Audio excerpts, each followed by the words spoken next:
첫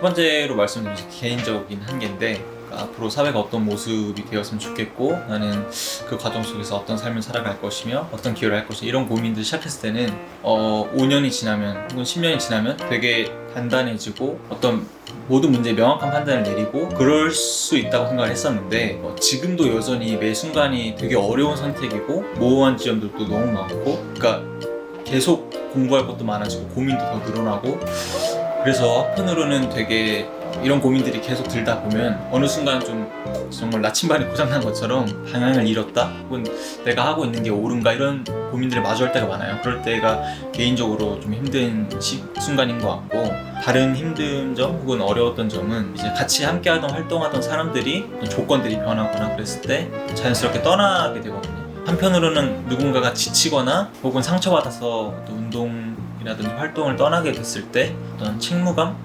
죄책감 같은 걸 좀 느끼게 되는 것 같고, 마지막으로는 제가 지금 몸담고 있는 대학이라는 공간이 어떻게 보면 좀 정치라는 영역을 다루기 되게 꺼려하는 분위기인 것 같아요. 그 사람들에게 새로운 사회를 상상하고 만들어 나가는 과정이 중요한 것 같진 않아요. 제가 지향하는 가치라든지 삶의 모습을 얘기하고 토론할 만한 공간이 더 이상 아닌 것 같아서 대학에서 어떤 활동을 해야 되는지 이런 아쉬움도 생기고, 그렇다고 또 대학은 포기할 수 있는 공간은 아니라고 생각하거든요. 되게 중요한 공간이기 때문에 앞으로 어떤 역할을 할지 혼란스러울 때 그때가 제일 힘들고 아쉬운 순간이라고 생각을 합니다.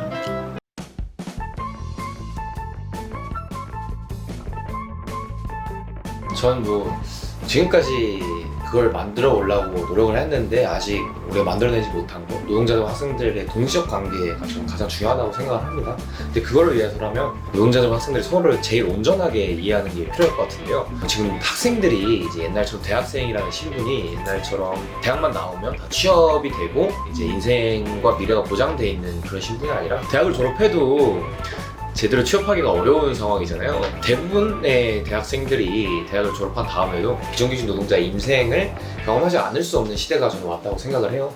그래서 이제 학생들 스스로가 노학년들의 임함에 있어서 단순히 이제 내가 노동자를 도와주는 게 아니라 이 비정규직 노동자들과 함께 싸워서 세상을 조금이라도 바꿔내고 조금이라도 좋은 세상을 만들어서 내가 나중에 살아갈 비정규직 세상을 조금 더 나은 세상으로 만들기 위해서 노학년들을 했으면 좋겠다, 그런 고민이 있습니다. 그리고 저는 투쟁을 하면서 노동자들도 나랑 똑같은 사람들이구나, 시시하고 평범하고 자기들의 욕심과 꿈이 있는 그냥 평범한 사람들인데, 그렇다면 노학연대 활동을 함에 있어서 영웅들과 싸우는 게 아니라 평범한 사람들을 설득해야 되고 평범한 사람들과 함께 싸워나가야 되는 문제잖아요. 평범한 사람으로서, 그리고 평범한 인간으로서의 이 투쟁하는 노동자들을 학생들도 이해하려는 노력이 필요할 것 같다. 그리고 무엇보다 노동자들도 단순히 학생들이 도와주는 학생들이 아니라 자기의 미래를 걸고 그리고 자기의 삶을 바꾸기 위해서 싸우는 당신들 노동자들과 똑같은 동지들로 여겨주는 관계를 맺어야 이 노학연대 운동이 발전해 나갈 수 있지 않을까, 그런 생각이 듭니다.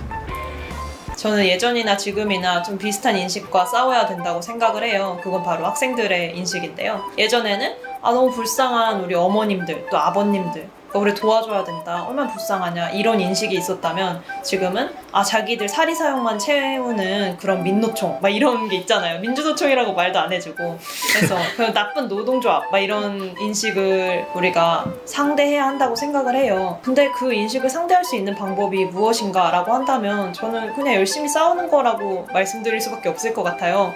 그래도 만년설이 숙명여대 안에서 계속 싸우고 계속 투쟁하고, 힘들어도 아무도 봐주지 않는 것 같아도 계속해서 거기에 있으면 어느 순간에 누군가는 본다, 어느 순간에 누군가는 또 함께 하게 될 것이고, 그런 인식을 풀고 노동자들은 그냥 노동자들이구나, 우리랑 똑같은 사람이고 우리의 또 미래일 수 있겠구나 라는 생각을 하는 순간, 그게 저희의 승리라고 생각을 해요. 그런 목표를 가지고 좀 힘내서 싸워야 된다고 생각을 하고요. 이렇게 싸우려고 노력을 하고 있습니다. 저 같은 경우는 첫 번째로는 뭘 먹고 살아야 될지 일단 너무 명확하지 않은 시대다 보니까 어떤 일을 하면서 내가 지향하는 가치를 또 같이 추구할 수 있을지, 이런 것들이 가장 큰 고민이고요. 100세 시대라고 하는데 제가 좋은 관계를 맺고 있는 사람들과 좀 같이 서로 돌보는 관계를 유지하면서 장기적으로 건강하게 좀 사회를 좋은 방향으로 바꿔나가고 싶다는 생각을 하거든요. 또 동시에 또 현실에서 마주하는 어떤 사회적 여론이라고 하는 게 제가 제안한 가치랑 너무 다르잖아요. 그럴 때 어떤 실력을 쌓아서 어떻게 사람들을 설득할 것인지 또 엄청 많이 고민하게 돼요. 그러니까 당위만 앞선다고 이길 수 없다고 생각을 하거든요. 그래서 당위를 비롯해서 어떤 매개를 통해서 사람들이랑 호흡하고 소통할 수 있을지 그 매개에 대해서도 많이 고민하고 있는 것 같습니다. 그게 또 실력을 쌓는 거라 생각하기 때문에. 그리고 마지막으로 하는 고민은 제가 어떤 활동에서 어떤 기여를 할 수 있을지, 그러니까 제가 갖고 있는 능력을 최대한 발휘해서 어떤 사회 변화에 기여를 하고 싶은데 그 능력은 무엇이고 그 능력을 어떤 식으로 기여할 수 있을지에 대해서도 최근에 많이 고민하는 것 같습니다.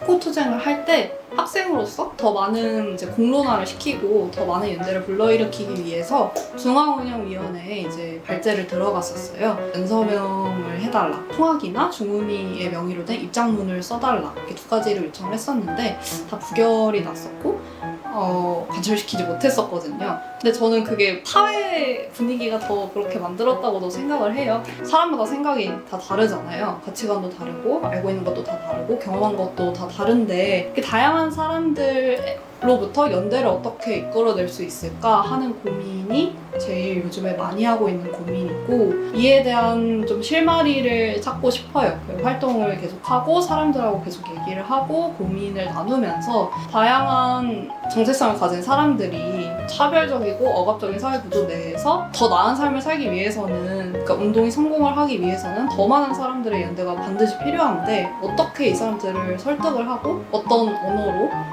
이 사람들한테 다가갈 수 있을까 고민을 좀 많이 하고 있습니다.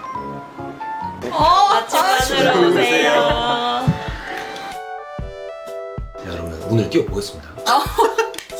오늘 이렇게 많은 분들이 자기들 고민들 말씀해주시고 저도 고민을 말씀드렸는데요.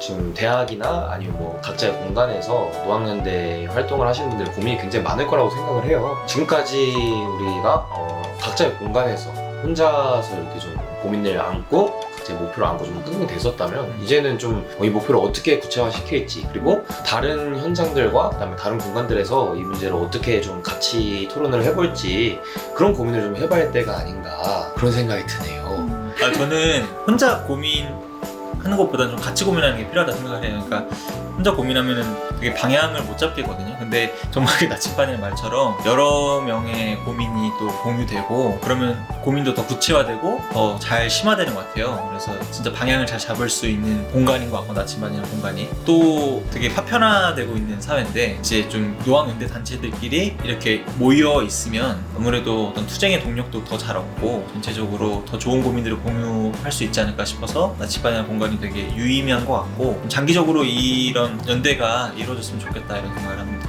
저는 나침반에서 지금 가이드북이라고 해서 노동자와 학생을 대상으로 해서 서로를 이해하는 그런 책자를 만드는 팀에서 함께 하고 있어요. 근데 이 과정이 사실 예전에 저희 학교에서 인권 가이드라인을 만들었던 그 과정이랑 상당히 유사해요. 근데 차이가 있다면 옛날에는 되게 적은 인원으로 적은 생각만을 공유하고 어쩌면 틀렸을 수도 있는 생각을 맞다고 생각하고 그냥 막 넣었던 과정이 있었다면 지금은 더 많은 사람들이랑 생각을 공유할 수 있고 또 많은 자료를 수집할 수 있는 그런 장점이 있다고 생각해요. 그래서 각자의 많은 공간에서 노학연대를 실천하고 있는 수많은 동지들이 나침반이랑 또 함께 하면서 저와 같은 고민을 좀 해소하고 함께 했으면 좋겠다는 생각이 들고 있습니다. 네. 저는 나침반 활동을 하기 전에는 그 숙대 만년설고 성공이다 가시 그다음에 같이 고민을 하고 있는 분들이 가득하게 있다고만 알았고 실존하고 있다고 체감이 잘 안 됐었거든요. 근데 만나서 같이 얘기도 하고 작당도 모의하고 이러면서 활동을 하다 보니까 노학연대? 끊기지 않았다 이런 느낌이 좀 많이 들었거든요.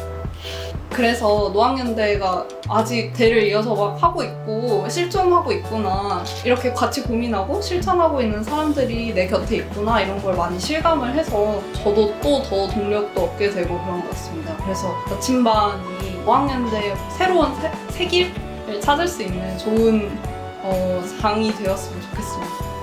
만족하시나요? 찍으면 안 됩니다. 좋네요. 네. 수빈님, 저 궁금한 거 있는데요. 만년설은 왜 이름이 만년설이에요? 그게 사실 제가 밀었던 이름 후보는 아니에요. 만년설이 되게 많은 이름 후보 중에 하나였는데 무슨 뜻이냐면 저희 학교 재학생이 한 10,000명 정도 되고요. 저희 학교 재학생들을 부르는 말이 눈송이에요. 저희 학교 그 상징색이 눈이어가지고 꽃이어가지고 그래서 송이들, 눈송이들 이렇게 부르는데 그래서 10,000명의 연대하는 눈송이에서 따서 만년설 어때? 라는 제안을 누군가가 해준 거예요. 근데 그게 제일 많은 득표수를 얻어서 만년설을 썼습니다. 그리고 지금 보니까 만족스러운 이름인 것 같아요. 예뻐요. 정말 10,000명이나 있나요? 재학생 10,000명이라니까요? 아 그래요? 죄송합니다. 아니 그 저희가 항상 뭐 만년설이나 모닥불, 그러니까 홍익대학교 모닥불처럼 좀 그런 네. 좀 귀염 뽀짝한 이름을 좀 갖고 싶은데 저희 이름 너무 비정규 노동 문제 해결을 위한 공동대책위원회여서 항상 애칭 고민이 있었거든요. 그런 뜻이 있어요. 그럼 김서영님은 고대에서 혹시 모임을 만들게 된다면 어떤 이름 하고 싶나요?